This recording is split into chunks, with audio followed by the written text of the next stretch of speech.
Hi guys, welcome to my channel. Today we're going to be looking at these guys. These are the Maybelline Color Tattoo Eye Chromes. These are the metallic liquid eyeshadows that are supposed to be the bomb diggity. And look, let's just look at the colors for a minute. These are gorgeous for fall. Oh, I'm so excited. And they have some other colors too. I only have these 5, but there's also a silver. There's like a gunmetal gray. I think there's a darker brown than the one that I have. I think there's an ice pink. There's other colors, but I just grabbed these because, you know, I don't need another pink eyeshadow. I don't need another dark brown, anything, because really, as you can see from looking at these, the dark shades, they're really dark. And so me being so fair, I'm going, that's super dark brown. It's got a gold reflect in it. It looks very beautiful, but I don't know if I can really make it work because I have so much other brown stuff. I wanted to save a little money, so that's what I did.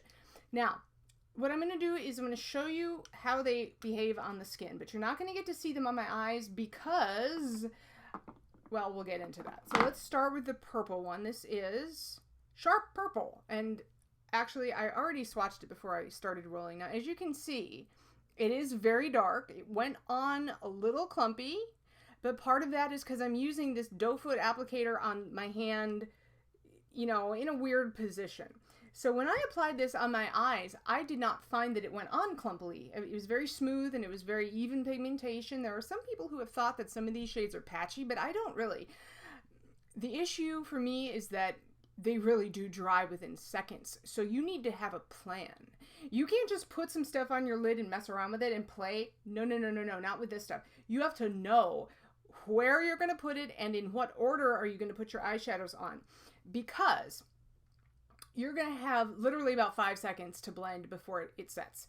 And if you try to put it on first, like for example, as an all over lid color, and then you're thinking, well, I'll do some transition stuff on top, do like an ombre eye effect where it gets dark to light up this way, just be forewarned that if you try to put powders on over this, it's not going to really work for 2 reasons. One is because it's going to get rid of all the metallicness immediately, so it's going to look very dull.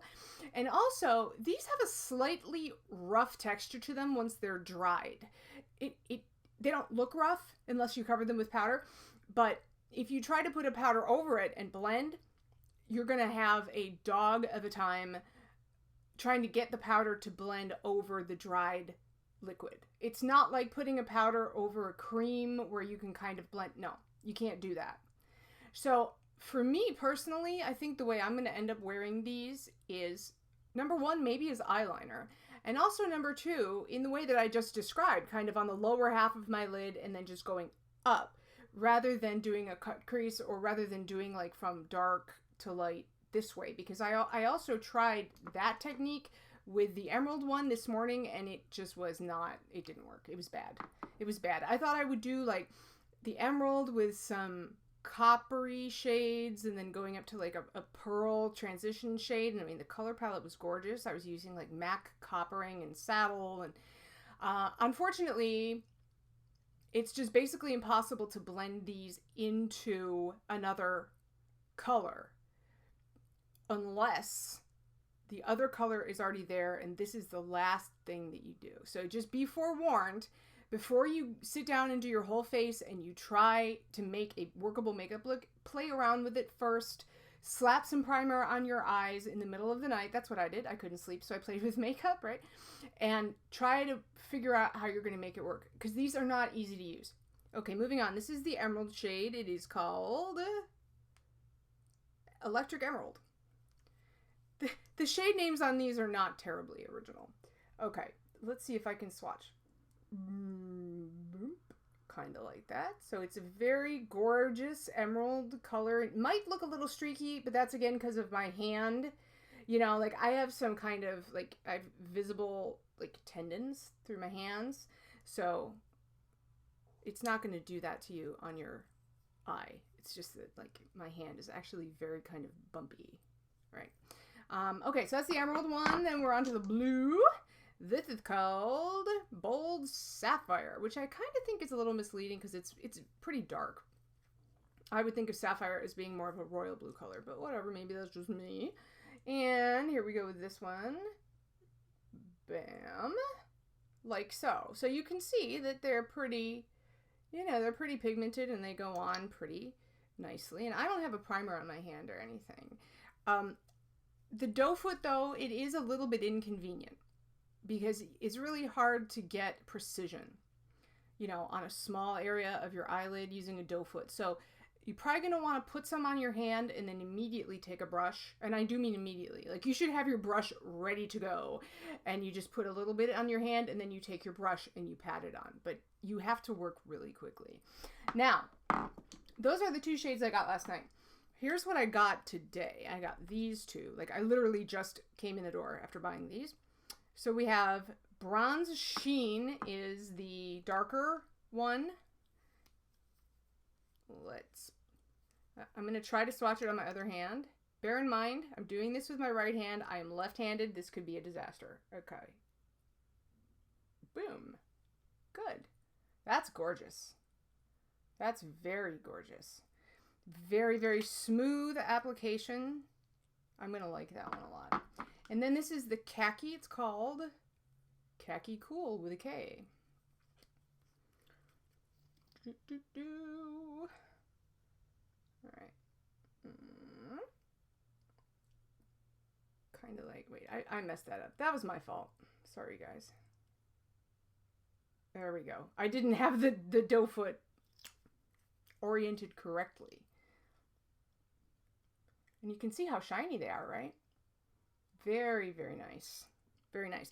So these two, the copper and the khaki, would be beautiful as kind of, if you just put it on your lid and you kind of maybe finger tapped it up into the crease to use just as a wash of color type effect, and then, you know, throw on some lashes or something, or even like a funky eyeliner could be fun with that. But these, do you see how dark they are? I mean, this is difficult to work with. Let's check. Let's see if I can get it to shimmer a little bit. Yeah.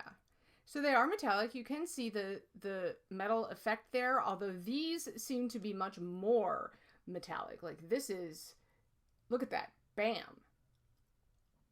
Bam. I love it. Now, let's see if, yeah, these are dry already, and look. Look. They're not moving. So when you want to remove these, you don't want to be tugging at the delicate skin around your eyes, so you're almost certainly going to want to use basically the best oily makeup remover you can find. Cold cream might be good. I don't know. I prefer kind of a liquid oil, but you got to do something because these are not playing around. And you know, I'm going back to this hand because really the metallicness of them versus these, it almost doesn't look like the same product. This is a much more subtle deal than these. These are like grab you by the nose and they're like, look at me, I'm shiny. Anyway, so these retail for about $8 a piece. If you are really, really good at makeup, you're really, really good at liquid eyeshadows, and you're feeling brave and you want to buy the jewel tones, maybe you could do a tutorial on how to use them, because I actually Googled quite a lot trying to get some ideas and inspiration for how to use this, and it was very difficult to find people who had actually used these in a completed makeup look and had done a tutorial on it. There's a lot of photos of the products, but once they go on the face is a whole nother story. So I think what I'm going to do, maybe I will get brave and I will throw a tutorial up using probably one of these, because these are kind of like the safer shades. So maybe I will do that. Anyway, I hope that you guys enjoyed this little first look at these items. Beautiful fall colors. If you're scared of jewel tones, if you're scared of really deep, dark, tricky to blend stuff, go with the khaki or the copper or even the deep brown. If you really know what you're doing and you want to try that eggplant or sapphire emerald, be my guest and let me know how it goes. Okay, guys, that's about it from me for today. So thank you so much for watching and just for spending some of your time with me today. Please hit the subscribe button and the like button. That would really help the channel out. And I will see you guys in my next video, which will probably be tomorrow. So, bye, guys.